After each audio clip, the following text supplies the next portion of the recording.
Hey, folks. The media, and it seems like everybody else outside of this community, has finally caught on to Pete Hegseth's systematic purge of American history. Hey, guess what they did? And predictably, they got it wrong. Too late, too shallow, too fixated on the wrong damn thing. On February 26th, the Associated Press laid it out in black and white.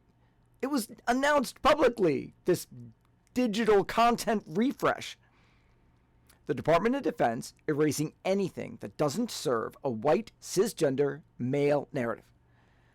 And under this ridiculous excuse of cutting DEI and whatever latest divisive ideology they've come up with, they're scrubbing your legitimate history in real time. We have talked about this. And how did the media respond? Silence. The first wave of major reporting should have followed right away, should have been tracking it. Did it? No. Historical organizations that claim to protect the past should have raised hell. Other historians should have been on there raising hell. Did they do anything? No. The March 5th deadline came and went. You all were doing your part. But them allowed thousands of pages, images, and historical resources to vanish. Everyone else barely noticed. Why? Because the people responsible for telling them failed. Even the people who claimed to be responsible for the past and the present failed. And when the story finally picked up steam, it wasn't because of the actual purge. There was nothing on the 5th, but because someone noticed an automated deletion caught the term Enola Gay. Gay, ha. 2 days after the deadline, on March 7th, the Associated Press followed up. Nobody else but the AP followed up on their original story. And that's when the second failure happens. Commentators, liberals, turn it into a joke. They dunk on the incompetence of Hegseth's and Trump's ideological censors. You don't have to be incompetent to achieve your goal. And that's the very real authoritarianism of the purge itself. But still, too late and missing the goddamn point. Here's what really has been erased. By their own admission, race and ethnicity. If the entire story centers on race or ethnicity, it's gone. The Tuskegee Airmen, the role of black and Latino soldiers, indigenous service members, gone. Gender and trans history. They aren't just targeting trans people. They're erasing gender entirely. Forget that 17.5% of the military is women. Forget that 1 in 5 Navy officers is a woman. Forget about the fact that over 2 million women have served since World War II. Not anymore, according to Pete Hegseth's very narrow history book. Policies that ensure equal opportunity. They aren't just disappearing references to policies. They're setting the groundwork to erase policies themselves. This is how systemic erasure works. If the language no longer exists, if it's no longer accessible, neither does the obligation to act, neither does the policy. People strategy in DEI. The Army's People First initiative, for those of us who served, we know how important this kind of thing is, and I was stoked to actually see that it was put into place a couple of years ago.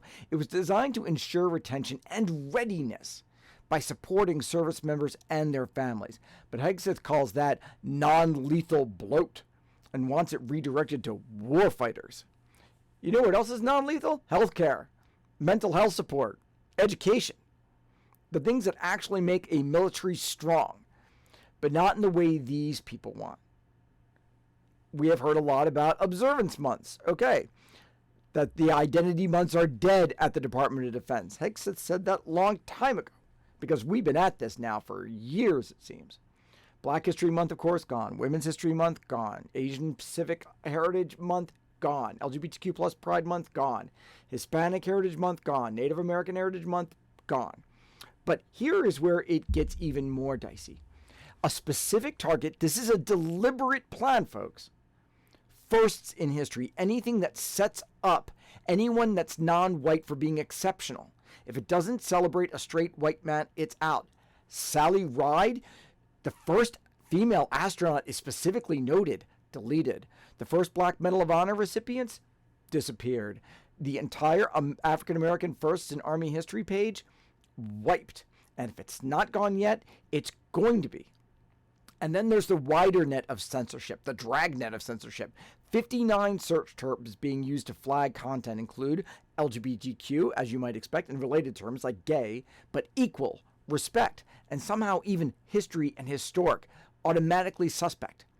And they're not just erasing people, they're erasing the concept that history itself needs to be accurate and inclusive. And that's just the start. This doesn't stop with the Pentagon. And if you think it does, you are, like it seems that a lot of folks are, not paying attention. The National Endowment for the Humanities has already been gutted. The National Archives is now in the hands of Marco Rubio. The Smithsonian has already shuttered its DEI initiatives and changed its mission to reflect the new regime's priorities. So think about it. The National Museum of African American History and Culture and the National Museum of the American Indian have to start counting their future in days, if not minutes. They're going to be hollowed out. Their funding's going to be slashed. Their future isn't uncertain. We know what's happening. There's not much future for them.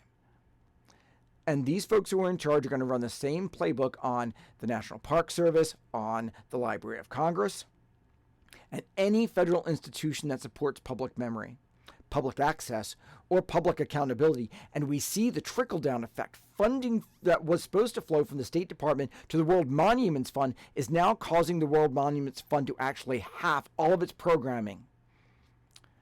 So for the rest of us, there can be no more debating both sides, no more pretending neutrality isn't complicity. This is a full frontal assault on history itself. And if you're just catching up, welcome to the fight. So ask yourself, who are your allies? Who are your enemies? And who are the collaborators? It's time to name them. It's time to call them out. But more than that, it's time to fight back. So many of you have been out there already doing this, and we need to step up our game, not by lamenting what's gone, but by redoubling our efforts to rescue what is left. And if those people who are now paying attention decide to get on board, we've got a shot at protecting the kind of things that give our past meaning in the first place, which is that it includes us all for it to be authentic and understandable and for us to use as a tool for future resistance.